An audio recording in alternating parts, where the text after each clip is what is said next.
Selamat pagi anak-anak, selamat berjumpa kembali dengan Bapak dalam pelajaran sejarah Indonesia. Bapak Dr. Andes Iketut Artane dari SMA Negeri 2 Amblapura.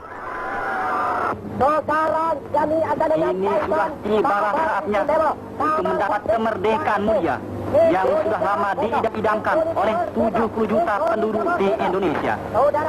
Berita yang membentuk sejarah itu menimbulkan suara gembira, baik di kota-kota besar maupun di pelosok-pelosok seluruh tanah Jawa.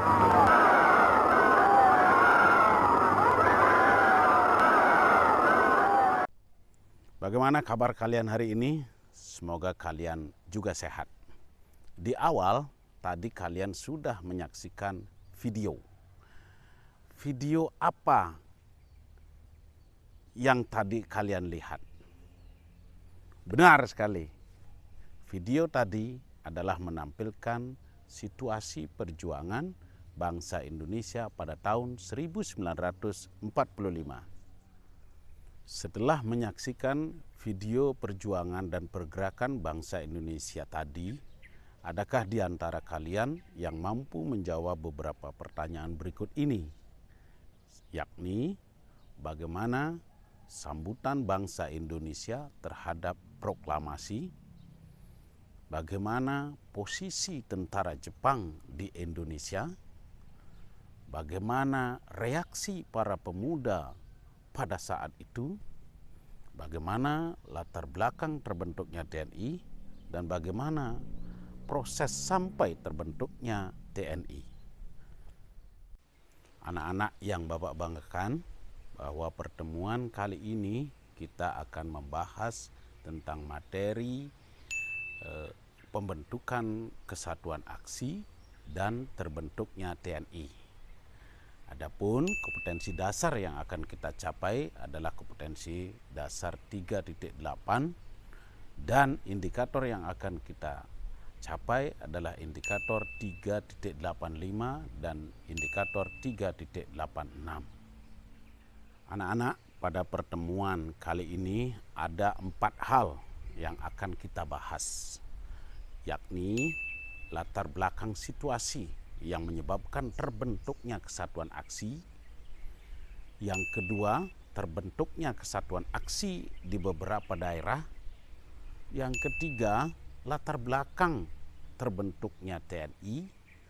Dan yang keempat adalah terbentuknya TNI sebagai kesatuan kekuatan nasional. Anak-anak yang Bapak banggakan, bahwa situasi setelah proklamasi kemerdekaan dan menyerahnya Jepang kepada sekutu menyebabkan terbentuknya kesatuan-kesatuan aksi di beberapa daerah untuk melakukan perlucutan senjata terhadap tentara Jepang sebelum dipulangkan ke negaranya. Untuk melucuti senjata tentara-tentara Jepang yang tersebar di beberapa daerah, maka terbentuklah kesatuan-kesatuan aksi yang sebagian besar beranggotakan para pemuda pejuang yang ada di daerah, yang kemudian tergabung ke dalam organisasi kesatuan aksi seperti Angkatan Pemuda Indonesia yang disingkat dengan API, Barisan Rakyat Indonesia yang disingkat dengan BARA, Pemuda Republik Indonesia yang disingkat dengan PRI, PEKIK, Pemuda Kita Kesultanan, AMI, Angkatan Muda Indonesia, dan beberapa organisasi lain yang ada di daerah-daerah di Indonesia. Pada sidang PPKI tanggal 22 Agustus 1945 diputuskan akan dibentuk Badan Keamanan Rakyat yang bertujuan untuk menghindari persaingan dengan kekuatan asing dan menjaga keamanan di daerah-daerah masing-masing. Dan akhirnya pada tanggal 23 Agustus 1945, Presiden Republik Indonesia Soekarno mengumumkan pembentukan Badan Keamanan Rakyat yang disingkat dengan BKR, yang anggotanya terdiri dari mantan atau bekas dari tentara PETA, Heiho, Keibodan, Sainendan, dan tentara KNIL atau Tentara Kerajaan Hindia Belanda di Indonesia. Terbentuknya BKR atau Badan Keamanan Rakyat tidak memuaskan banyak pihak, sehingga diusulkan dibentuk tentara kebangsaan. Maka BKR diubah menjadi TKR pada tanggal 5 Oktober 1945 di bawah pimpinan Supriyadi. Kemudian digantikan oleh Urip Sumoharjo, dilanjutkan oleh Sudirman sebagai Panglima TKR.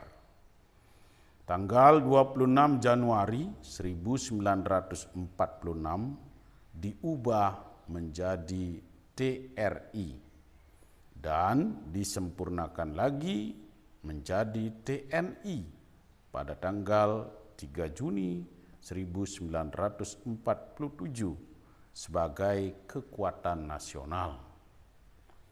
Demikian penjelasan materi tentang latar belakang hingga pembentukan Kesatuan Aksi dan terbentuknya TNI. Anak-anak, setelah kita selesai mempelajari materi tadi, mari kita simpulkan bersama-sama materi pembelajaran kita hari ini, bahwa terbentuknya Kesatuan Aksi yang ada di Indonesia tidak terlepas dari situasi yang terjadi pada saat tersebut, yakni tahun 1945. Terbentuknya Kesatuan Aksi menyebabkan pemerintah pada saat itu membentuk sebuah badan keamanan yang bersifat nasional yang disebut dengan BKR, yang kemudian mengalami penyempurnaan menjadi TKR dan disempurnakan lagi menjadi TRI, yang kemudian disempurnakan lagi menjadi TNI yang meliputi seluruh kekuatan yang ada pada saat itu, baik laskar gerilya maupun bekas tentara kerajaan Hindia Belanda di Indonesia yang dikenal dengan KNIL. Sekian pertemuan kita kali ini, sampai jumpa pada pertemuan berikutnya. Salam sehat, tetap semangat belajar. Mari kita akhiri dengan Parama Santi. Om Santi Santi Santi Om.